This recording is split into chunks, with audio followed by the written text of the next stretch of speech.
le vamos a dar oxígeno suplementario, ¿verdad? Entonces, ese es el lenguaje común que les ofrece el programa TLS, que les ayuda a detectar los problemas y a la vez les enseña habilidades para resolver el problema en ese momento, de problemas que son vitales y que ponen en riesgo la vida del paciente. Problema detectado en A, en B o en C, problema resuelto en ese momento, ¿verdad? Entonces tengo que saber qué cosas ponen, cuáles son las causas más frecuentes de obstrucción de la vía aérea. Hoy día vamos a aprender problemas centrales, 197.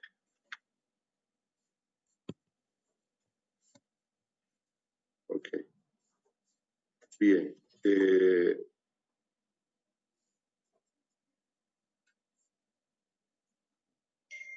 Franco Mamani se ha ido. Entonces, todavía hay más para decir. ¿Ya? ¿Alguien? Ok. Estamos con 93 de 101. Entonces vamos a empezar con esto.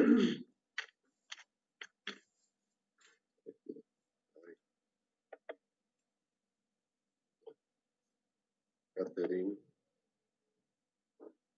Ya nos vamos a dar un minuto más.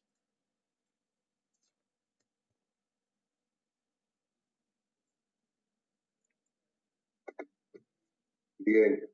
¿Están viendo la imagen, jóvenes? Sí, doctor. Sí, doctor. ¿Alguien que conteste? Sí, doctor.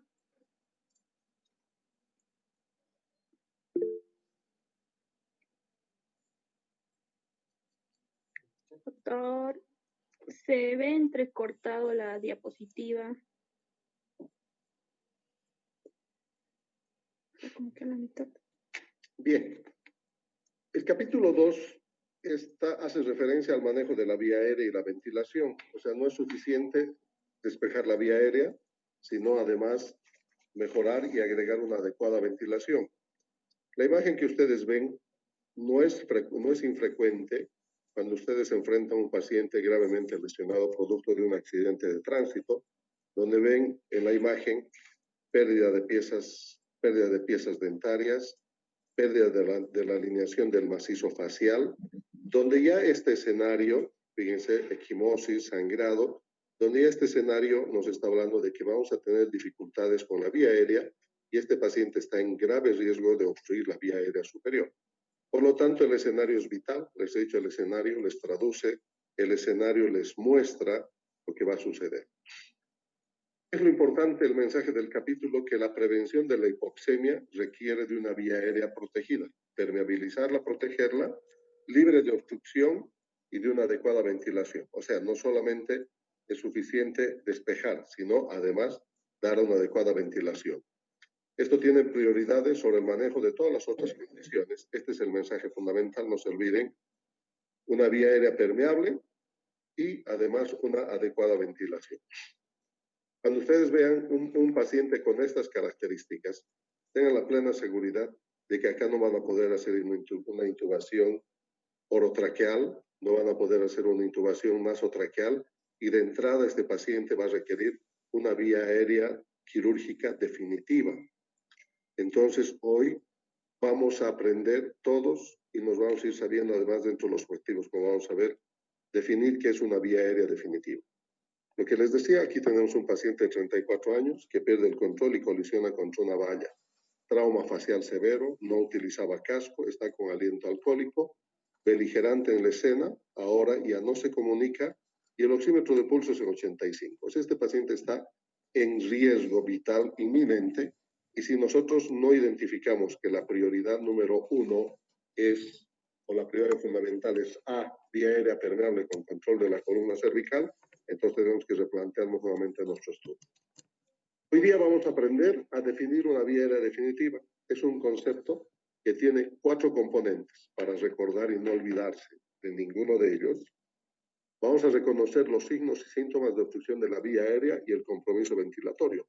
O sea, ¿cuándo voy a estar preocupado? Y no solamente estamos hablando de un paciente con trauma, politraumatizado. ¿Qué signos y síntomas debo buscar? Que me hablen de un compromiso de la vía aérea y el compromiso ventilatorio.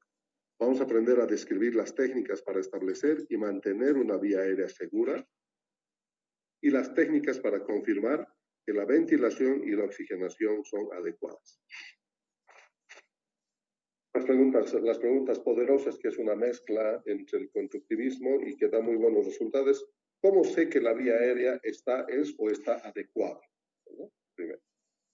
Primero, si el paciente está alerta y orientado, sabemos, ya hemos dicho en el capítulo 1, si el paciente tiene una respuesta adecuada, te habla de que la vía aérea está permeable, está ingresando suficientemente aire que le permite hablar, vía aérea permeable, está llegando suficiente cantidad de oxígeno al cerebro, está bastante bien perfundido.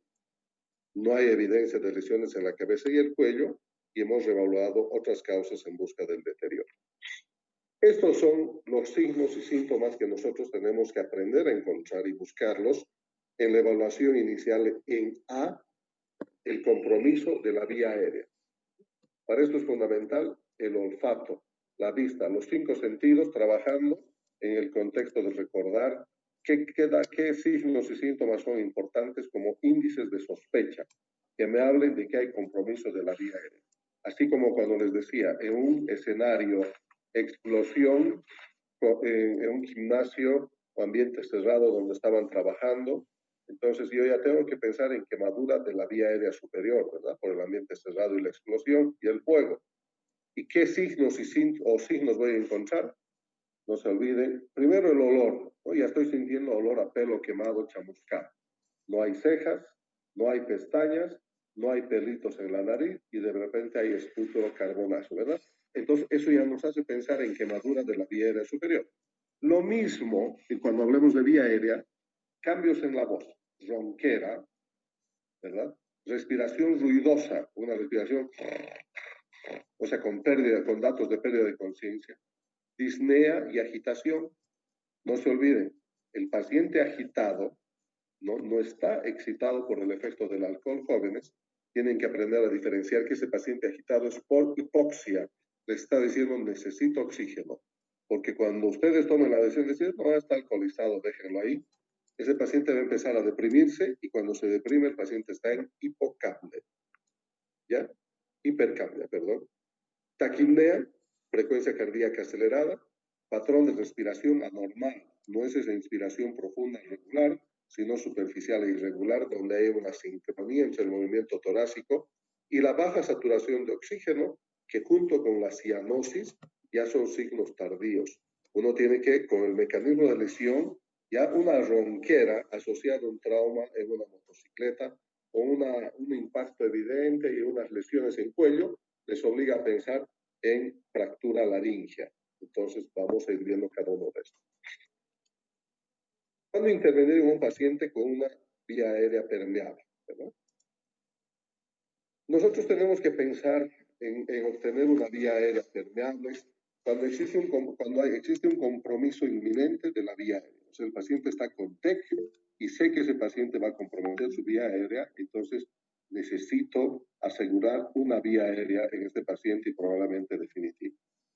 Cuando tengo necesidades de ventilación, o sea, el paciente tiene un neumotórax a tensión, un hemotórax masivo, un taponamiento cardíaco, voy a tener problemas de ventilación, o sea, tengo que resolver los problemas de D y en estos casos sí voy a necesitar una vía aérea. Y otra, la incapacidad de proteger la vía aérea, ¿verdad? Cuando el paciente inconsciente, el paciente comatoso, el paciente tequeado, el intoxicado por alcohol, por drogas, en los cuales tú necesitas tener un control de la vía aérea para evitar fundamentalmente, para proteger la vía aérea de un eventual vómito, regurgitación, vómito y broncoaspiración que va a ser letal en estos pacientes. ¿Cómo manejo la vía aérea de un paciente politraumatizado? Lo primero es sospechar los síntomas y los signos, ¿verdad? Y una vez definido que tengo mi problema en A, porque estoy viendo que está saturando bajo, está con mucha dificultad respiratoria, tiene una respiración ruidosa, da la impresión de que hubiera líquidos o restos en la vía aérea superior, donde hace como gárgaras con cada respiración, ya me está alertando y la frecuencia respiratoria es de 35, ya me está dando datos muy sugerentes de compromiso de la vía aérea. Por lo tanto, lo primero que tengo que recurrir siempre, jóvenes, existen pasos preestablecidos. Primero vamos a hacer maniobras básicas. Vamos a conocer dispositivos básicos y luego vamos a progresar a una vía aérea definitiva con opciones por la vía nasal, nasotraqueal, por la vía oral orotraqueal o por el cuello, una cricotiroidotomía por punción o quirúrgica antes de llegar a una traqueotomía. Vamos a conocer los accesorios básicos. Todo paciente politraumatizado, jóvenes y señoritas, necesita oxígeno suplementario. Y no sirve, no es una buena recomendación que le des 2 litritos por naricera. Eso en trauma no funciona. Eso está bien para medicina habitual, quieres darle un poco de oxígeno, está ansioso, el asmático, ¿verdad? En trauma es mascarilla, esta de acá, con bolsa de recirculación, esta de acá, y conectado a un flujo de 10 a 15 litros por minuto, con lo cual el oxígeno que se acumula en la bolsa de recirculación les va a dar una fracción de inspiración de oxígeno aproximadamente del 70%, que es una muy buena concentración, porque después de este paso llega el AMBU, ¿verdad? Que tiene ya un 80% de FiO2 y una ventilación mecánica donde tú ya le puedes ajustar hasta el 100%. Vamos a conocer que existen técnicas básicas, vamos a ver en las imágenes, para despejar la vía aérea, como son elevación del mentón y desplazamiento de la mandíbula. Ustedes ya han visto en el video, tenían como tarea. Vamos a cómo se colocan los dispositivos básicos que ustedes han visto en los videos. O sea, tienen que entender de que el paciente está con la lengua caída. He hecho la elevación del mentón, yo estoy solo, no me puedo quedar agarrando el mentón elevado, ¿verdad? O desplazamiento de la mandíbula. Entonces ahí recurro a los dispositivos básicos. ¿Cuáles? Si el paciente está inconsciente, no tiene reflejo nauseoso, no le voy a provocar vómito, le coloco una cánula orofaringea, por favor. Términos o lenguaje común. Estamos hablando de cánula orofaringea, ¿verdad? De la boca a la faringe, que tiene como objetivo es desplazar la lengua hacia adelante y dejar que entre y salga el aire. Si el paciente tiene defensa, tiene algún dato todavía de defensa y está activo, entonces voy a recurrir a una cánula nasofaringea, que es mucho más blanda y no me provoca efectos nauseosos. En cambio, si he decidido que el paciente requiere una vía aérea definitiva, vamos a buscar el llegar a la tráquea con un tubo, ya sea por la nariz, ya sea por la boca o directamente a través del cuello. Vamos a conocer dispositivos de la vía aérea difícil, aprender una mnemotecnia como el limón. Vamos a encontrarnos con vías aéreas difíciles inesperables, donde tienes que tomar decisiones instantáneas o predecibles, ¿verdad? Donde vas a ver, donde tienes un par de segundos más para hacer el lemon o para ver el malampatí y definir cuán difícil va a estar esa vía aérea y que esa vía aérea debería abordarla el experto en vía aérea. No se olviden, toda maniobra que implica acceso a la vía aérea, jóvenes, siempre se acompaña de una protección o inmovilización de la columna cervical. Y esta es la maniobra correcta. ¿Qué sucede? Yo no puedo realizar una intubación orotraqueal para una vía aérea definitiva, acá por ejemplo, que están buscando, con un collar cervical puesto, porque no me va a permitir movilizar adecuadamente. Pero sí un ayudante que me inmovilice el cuello y me permite manipular con mayor facilidad, me va a ayudar a llegar a una vía aérea definitiva, protegiendo la columna cervical, que es el segmento de la columna más comprometido. Maniobras o técnicas básicas. La maniobra de elevación del mentón, 2 o 3 dedos debajo de la mandíbula, el segundo ayudante inmovilizando el cuello, la mano derecha en la frente y elevamos. Existe una recomendación que es con el pulgar, que uno puede levantar por debajo de los incisivos. Ojo, si el paciente convulsiona vas a perder tu pulgar, ¿verdad? Entonces, lo mejor siempre es mantener los cuidados y agarrar el mentón junto con el maxilar, o sea, con los dedos y el pulgar en la parte anterior del mentón por debajito del labio. Entonces, para elevar, esta es la maniobra, la primera maniobra que se realiza, es una maniobra extremadamente útil y sencilla. ¿Y qué hace esta maniobra? Desplaza la lengua hacia adelante, ¿verdad? Y hace que el espacio orofaringeo, faringo-laringeo, se abra y permite el ingreso de aire. Otra maniobra, el levantamiento de la mandíbula. No se olviden, no es lo mismo levantamiento o elevación del mentón. Son dos maniobras ya definidas, elevación del mentón y desplazamiento o levantamiento mandibular. Ustedes vean en los videos, el asistente número 1 eleva la mandíbula a partir del gonium o el ángulo de la mandíbula con los pulgares apoyados en las partes laterales del maxilar inferior y el ayudante siempre inmovilizado. ¿Cuál es el objetivo de esta maniobra? La misma, desplazar la musculatura de la lengua y hacer que la lengua se venga hacia la parte inferior y se despeje la vía aérea. Como yo no puedo quedarme todo el rato haciendo, tengo que hacer B, C, tengo que seguir evaluando a mi paciente, entonces voy a recurrir a una cánula. Tercera y cuarta vez. Si el paciente está inconsciente, cánula orofaringea. Si el paciente tiene algunos datos de defensa, cánula nasofaringea. El objetivo es evitar el colocar un accesorio que provoque vómito en el paciente y se broncoaspire, ¿verdad? No hacer más daño del que ya tiene el paciente. ¿Cuáles son los dispositivos que vamos a utilizar? La cánula orofaringea, ese es el nombre genérico. Puedes conocerlo como cánula de Bayo, pero lo más importante es que sepan que los dispositivos o accesorios básicos son la cánula orofaringea y la cánula nasofaringea. ¿Ya? ¿En quiénes voy a colocar esto lo interactuamos cuando estamos en clase, ¿verdad? Y todo el curso se escucha decir, y no en murmullo, sino en coro, dice, ¿en quién es la cánula orofaringea? Normalmente en todos los pacientes que están inconscientes. ¿Y el por qué? Porque no existe reflejo nauseoso y por lo tanto es poco probable que produzcamos vómito. Si el paciente se está moviendo y tiene algunos signos de alerta, entonces vamos a recurrir a una cánula nasofaringea, que es una cánula de silicona blanda, que es bastante bien tolerada, se introduce por la fosa nasal bien lubricada, ¿verdad? Hacemos un intento, a mí me encanta acceder por el orificio nasal derecho, pero si veo que se tranca mi cánula, inmediatamente retiro, lubrico más y coloco por el izquierdo.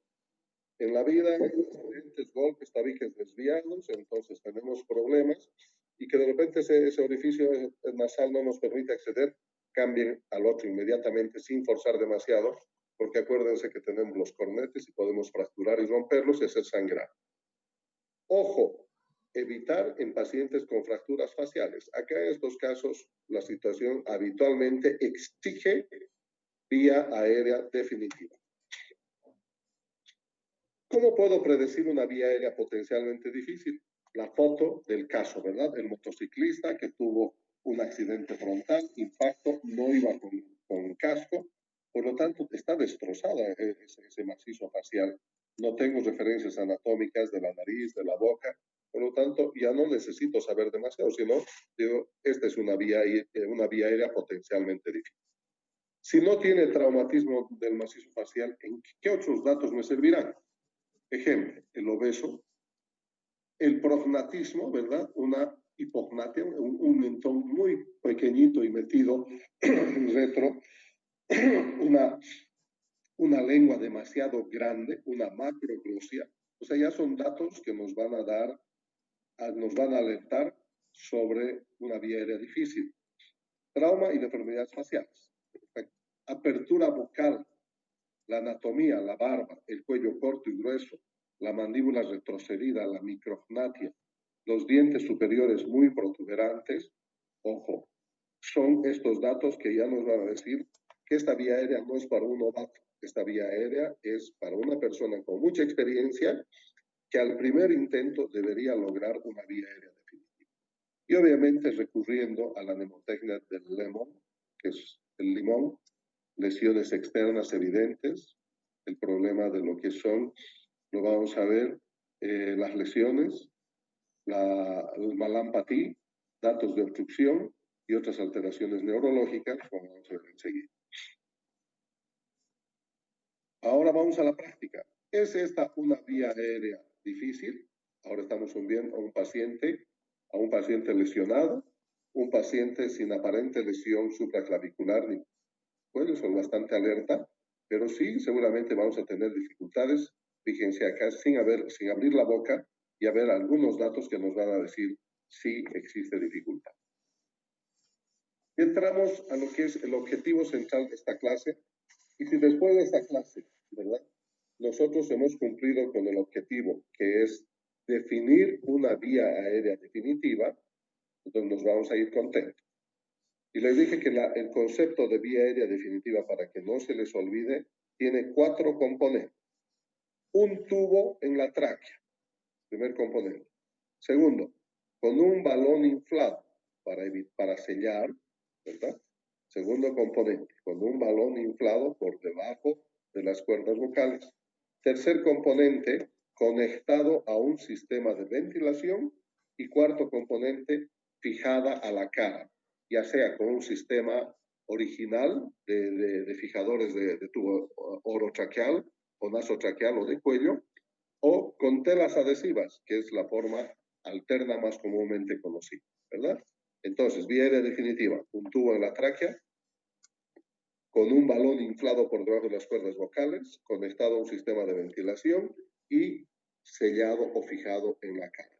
Entonces, si ustedes sistematizan de esa forma, no se van a olvidar, ¿verdad? Y no es aprender de memoria, sino estoy aprendiendo en forma sistematizada las características, y eso te permite repasar que el tubo endotraqueal tiene un balón y que ese balón de baja presión tiene una determinada capacidad. ¿Y para qué sirve el balón? Sirve para sellar la vía aérea y que algún vómito o algún reflujo o sangre evite que entre a la tráquea.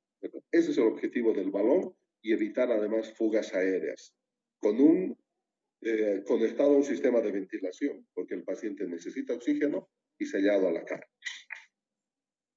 Una vía aérea definitiva fácil, relativamente en trauma, ¿no?, implica una intubación oral. El 90% de las intubaciones uno las realiza por la vía oral, ¿no? Un tubo orotraqueal puede ser, si el paciente está gravemente lesionado, directo, sin medicación. Y si el paciente está letárgico pero tiene respuesta y se queja, ahí sí vamos a recurrir a medicación como sedantes. Vamos a utilizar relajantes musculares, etonidato y otro tipo de medicamentos, fundamentalmente de muy corta duración, ¿no?, que nos permitan relajar, pero vamos a tomar esa decisión de uso de medicamentos cuando uno esté seguro de que sabe realizar los procedimientos por boca, orotraqueal, por nariz nasotraqueal, o hacer una cricotiroidotomía quirúrgica. Si no, no utilices medicamentos. Tenemos que tener, fundamental, cuando ustedes entran al servicio de urgencia, no se olviden, ¿verdad?, la preparación, que el laringoscopio funcione, que la luz del laringoscopio esté bien, la ampollita de la luz, que tenga pilas que estén bien cargadas, que las palas tengas las palas rectas, la curva de adultos, de niños, que funcione el laringoscopio, eso es fundamental, tener un aspirador que aspire. No es suficiente que diga aspirador, sino que tú pruebes que el aspirador funciona, tener las cánulas correspondientes, tener tu cánula orofaringea, nasofaringea, tus tubos endotraqueales, mujeres 7, 7,5, varones 7,5 para arriba, 8, 8,5. Entonces, tener todo eso, y en el momento en que ustedes van a proceder con la intubación, en ese instante hay que mantener inmovilizada la columna cervical. No se olviden, y eso habitualmente por un segundo ayudante. Ahora preguntamos, dijimos, ¿no?, uno de los datos, ¿esta será una vía aérea difícil? Claro que sí, pues una tremenda lengua, ¿verdad? Es una macroglosia, una lengua gigante que no nos deja observar nada, y vamos a tener que seguramente hacer una cricotiroidotomía por punción. Hoy día vamos a saber en qué consiste esto y qué nos dice la cricotiroidotomía, porque la cricotiroidotomía por punción es un procedimiento salvador. Pero te dice, ahora muchacho, tienes 10 a 15 minutos, me ha salvado la vida, te dice ahí, ¿verdad? hemos salvado la vida, pero ahora tienes que darle la solución definitiva, y es la cricotiroidectomía quirúrgica. Y para eso no tienes más de 10 a 15 minutos. ¿Y por qué eso? Porque yo a través de la cricotiroidectomía por punción puedo suministrarle oxígeno a la presión que yo necesite, 10, 15 litros, pero la salida del CO2 es por un orificio mínimo. Y si le voy a dar 3 o 4 segundos para que elimine el CO2 se va a ir acumulando y va a empezar a subir. Entonces, el remedio, peor que la enfermedad, el paciente va a ser hipercapnia, va a deprimir el centro respiratorio y se va a morir. Esa es la razón de que la cricotiroidectomía por punción tiene un periodo 10 a 15 minutos demasiado suficientes para hacer el procedimiento definitivo. Una vía aérea definitiva difícil, esta es la que pone a prueba a todos los médicos auxiliares y residentes, donde uno tiene que ser muy consciente y decir, nomás, llamemos al anestesiólogo, llamemos al experto en vía aérea, porque este paciente, como el de la foto, se nos puede salir de las manos. Y tienes que estar preparado para todo, saber la secuencia rápida para intubar al paciente, siempre mantener inmovilizada la columna cervical y recurrir a una serie de accesorios que hoy día se los voy a presentar. La tecnología al servicio de la medicina es impresionante. Vamos a ver para qué sirve la goma elástica, la horquilla elástica. Vamos a ver qué es el Combitub, si la máscara laríngea de intubación es un procedimiento definitivo, si el tubo multifenestrado esofágico es un procedimiento definitivo, sí o no, el Combitub.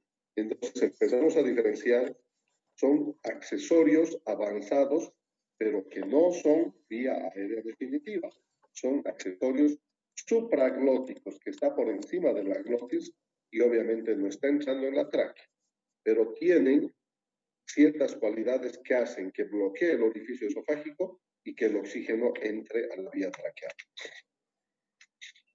No pudimos acceder el 90% de la intubación orotraqueal. Bueno, nos queda la nasotraqueal, no se olviden. No podemos, era el motociclista de la figura que vimos de inicio en la foto, por lo tanto en estos pacientes nos queda la tercera opción de la vía aérea definitiva, la vía aérea quirúrgica. Tiroidotomía por punción, una aguja gruesa, porque eso de que con el lapicito en el avión, eso es para el avión, eso es para el cuento, ¿verdad? O sea, necesitas una aguja, no necesariamente un bisturí. Con el filo de la aguja, tú puedes hacer una pequeña incisión en la piel, porque la punta de la aguja es un bisturí en potencia, ¿verdad? Entonces, es un pequeño corte, 1 o 2 milímetros, fijas la membrana cricotiroidea, ¿verdad? La membranita que está entre el tiroides y el cricoides, o sea, no se olviden. Ioides por arriba, con sus astas mayores y menores, que es difícil de palpar, tiroides con su escotadura tiroidea y por debajo el cricoides. Entonces, entre el tiroides y el cricoides está la membrana cricotiroidea, donde nosotros vamos a hacer la punción. Inicialmente vamos a atravesar la piel en 90 grados con la aguja, aspirando, y una vez que estemos dentro de la cavidad aérea traqueal, ¿verdad? Vamos a aspirar e inclinar en 45 grados a distal y desplazar la aguja al interior y vamos a ir aspirando aire. En la aguja, no se olvide esto, es bueno, algunos datitos. Acá, yo digo, hay una banderita, un lecherito que dice, muchas gracias por salvarme la vida, pero ahora tienes 10 a 15 minutos para completar de salvarme, ¿verdad? ¿Y qué tienes que hacer? Una cricotiroidotomía quirúrgica. Es un procedimiento relativamente sencillo, con un bisturí, incidir 1 o 2 centímetros sobre la membrana cricofaríngea, con la membrana cricotiroidea. Vamos a tomar un cafecito además con crema. Se incide la membrana cricotiroidea y en ese instante se da la vuelta el mango del bisturí y por el dorso se introduce en la membrana y se hace una rotación de 360 grados para abrir la membrana. Ya tenemos la cánula, para la cánula de la cricotiroidotomía, que es la misma cánula de la traqueostomía, solo que de un calibre menor. Y tenemos que saber en quiénes no hacer este procedimiento, ¿verdad?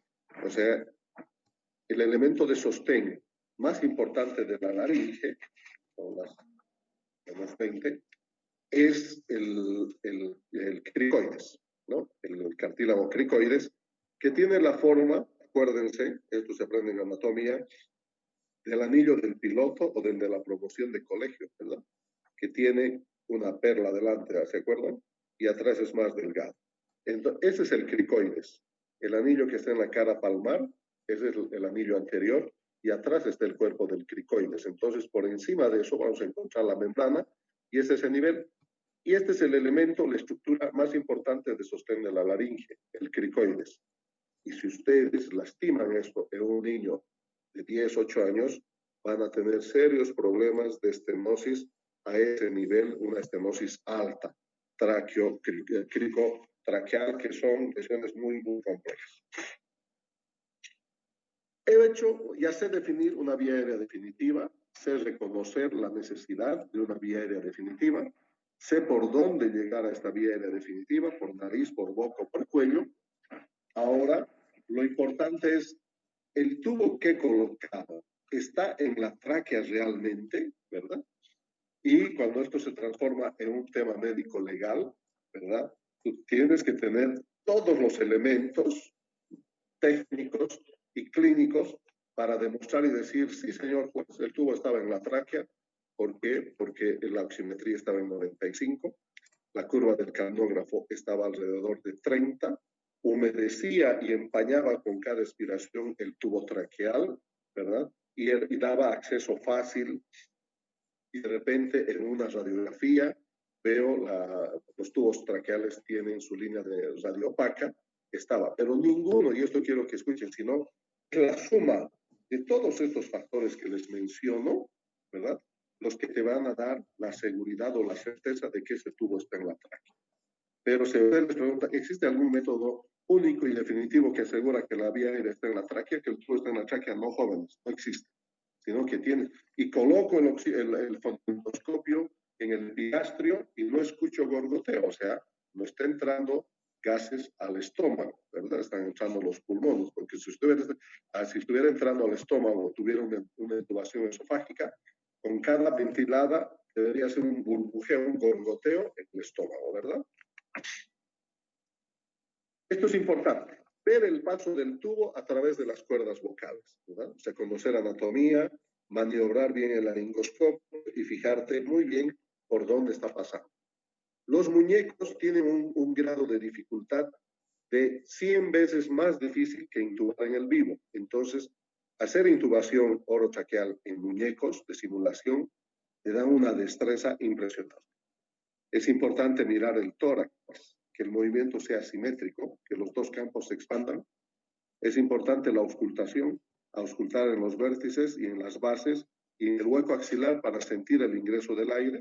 Es importante lo que les decía, el oxímetro de pulso, el detector de CO2, estos se llaman capnógrafos o detectores colorimétricos de CO2 que van cambiando de color frente a la exposición del CO2. La oximetría de pulso, oiga, si el paciente está, ustedes han intubado, estaba con 95% y ahora está con 70%, ojo, ese tubo no está en la tráquea, lo más probable es que esté en el esófago y el paciente se esté muriendo, o una radiografía. Tenemos el caso, nuevamente, fíjense, el motociclista de 34 años, accidente, sin casco, viernes, con olor a trago, el estómago lleno, porque media hora se había terminado de comer su pica en lo macho, y le echó 6 botellas de cerveza. Entonces, un mínimo estímulo en la parte posterior de la faringe, va a vomitar, va a llenarse toda la cavidad de vómitos, restos alimentarios, y olvídense, ese paciente lo perdieron, ¿verdad? Porque se va, con el primer esfuerzo inspiratorio, va a pasar todo el vómito a la vía aérea, a la tráquea, y se broncoaspiró y chao. Entonces, en estos casos, por ejemplo, cuando yo no voy a poder acceder por la vía orotraqueal, y la pregunta de examen es esta, y esto es lo que ustedes tienen que saber. ¿Cuál es el requisito indispensable para acceder a una vía aérea definitiva? Fíjense, escuchen bien, no orotraqueal, o sea, le estoy diciendo nasotraqueal. ¿Qué condición sine qua non tiene que existir para que yo pueda hacer una intubación nasotraqueal? Y la respuesta es que el paciente tenga un mínimo de esfuerzo respiratorio, se que haga por lo menos una cosa así, un esfuerzo, porque cuando tú haces esta maniobra de un mínimo esfuerzo respiratorio, estás abriendo la laringe, estás abriendo las cuerdas vocales. Y esto va acompañado de una alta dosis de capacidad, pero y de fortuna. ¿Por qué? ¿En qué consiste el procedimiento nasotraqueal? Yo coloco por la nariz, que viene después. Yo coloco por la nariz el tubo. Elijo cuál. Izquierda, derecha, un tubo 7. Porque con 7,5 voy a romper todos los cornetes y voy a hacer sangrar mucho. Coloco el tubo para la tráquea, ¿no? El nasotraqueal. Avanzo hasta las proximidades de la glotis, ¿ya? Entonces más o menos he avanzado unos 15 centímetros de tubo. Y espero a que el momento en que el paciente va a hacer ese esfuerzo inspiratorio, ese quizás último aliento, y en ese instante empujo el tubo endotraqueal con la esperanza de que el tubo entre a través de las cuerdas vocales, porque se abrieron en ese instante y pase hacia la tráquea y poder inflar el balón por debajo. Requiere mucho conocimiento de anatomía, requiere mucha práctica y sobre todo fortuna, jóvenes, porque de 10 intentos, 8 se van a entrar al esófago y 2 van a entrar a la tráquea. Entonces, es un procedimiento altamente riesgoso, pero a veces es la única oportunidad que tienes. Y si no pudiste lograr por eso, no puedes estar insistiendo otra vez. No se puede ni por boca ni por nariz, cuello. Cricotiroidotomía quirúrgica, cricotiroidotomía por punción, perdón, y cricotiroidotomía quirúrgica. Si el tiempo es muy breve y el paciente está con mucha, ya está cianótico, no pretendas hacer la cricoquirúrgica porque no te va a dar tiempo. Entonces ahí una aguja, 10 segundos, ¿listo? Y empiezas a ventilar. Entre tanto, licenciada, preparen el equipo, traigan el tubito, la cánula y vamos a hacer una cricotiroidotomía quirúrgica. Preguntas.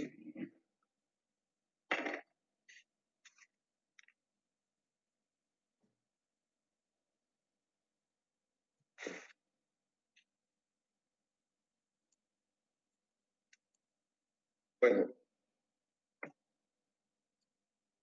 en resumen, chat. Tenemos que entrar ahora y ver en el chat para ver las preguntas, ¿verdad? Después de esto, primero tenemos que saber sospechar cuándo existe un compromiso de la vía aérea, ¿no? En un paciente accidentado, traumatizado, y no olvidarse de proteger la columna cervical. Siempre estar preparado para una vía aérea difícil. Las fáciles las van a resolver los novatos. Considerar los anexos siempre para establecer la vía aérea, tener el oxímetro de pulso, el monitor electrocardiográfico, la radiografía de tórax. La vía aérea definitiva, el concepto, jóvenes, hemos repetido mucho, no se olviden de los 4 componentes y si lo aprenden así, no se van a olvidar nunca más. Rápidamente evaluamos la permeabilidad y la ventilación si es adecuada. Esto recurriendo a los accesorios, detectores, oxímetro de pulso, detector de CO2 al final de la inspiración o el detector colorimétrico de CO2. Y cuando está intubado, obviamente tenemos la curva en el monitor del oxímetro, del oxígeno y del CO2. Bien, voy a poner mis lentes y empiezo a leerles. Hemos concluido con la presentación. Entonces ahora tenemos exactamente como 15 minutos con la demora para hacer las preguntas y si quieren intervenir a través de su micrófono, háganlo, no hay ningún problema, ¿verdad? Doctor, al realizar una cricotiroidotomía en niños, ¿puede tener alguna complicación significativa después de realizar? Acabamos de decir en la penúltima diapositiva, la cricotiroidotomía en niños menores de 12 años no está recomendada porque el elemento de sostén de la laringe es el cricoides. Y si lo vas a lastimar durante el procedimiento, le vas a dejar con graves secuelas a ese paciente. No está recomendado en niños menores y tampoco, ojo, vamos a ver en tema de pediatría, que los tubos endotraqueales para los niños no deberían y no llevan balón. Son tubos delgaditos y el sello lo hace el cricoides, o sea, el anillito, ese es nuestro sello para evitar el ingreso o la salida o la fuga de aire. Rafo, ¿qué número de catéter se requiere para la punción? Tienes que, por favor, utilizaremos los términos correctos, nada de punción. Para hacer la cricotiroidotomía, Rafael, ya son estudiantes de cuarto año, les queda muy poco y tienen que aprender a utilizar los términos correctos. ¿Qué número de catéter se requiere para la cricotiroidotomía? Perfecto. Vamos a utilizar un 12 o un 14 idealmente. En el mercado no existen muchos de este calibre. Vamos a utilizar un 12, que hay bastante. Y no requieres fijar, amigo, porque es un procedimiento que va a durar de 3 a 5 minutos hasta que coloques la cánula de la cricotiroidotomía quirúrgica. ¿Quién más? A ver, Wendy Pérez, activa tu micrófono y dime cómo se define, qué es vía aérea definitiva.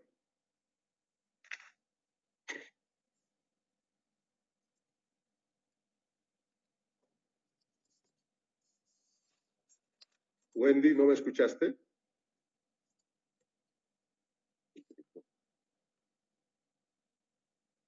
Rafa, a ver vos, activa tu micrófono. Buenas noches, doctor, dígame. ¿Estás escapando?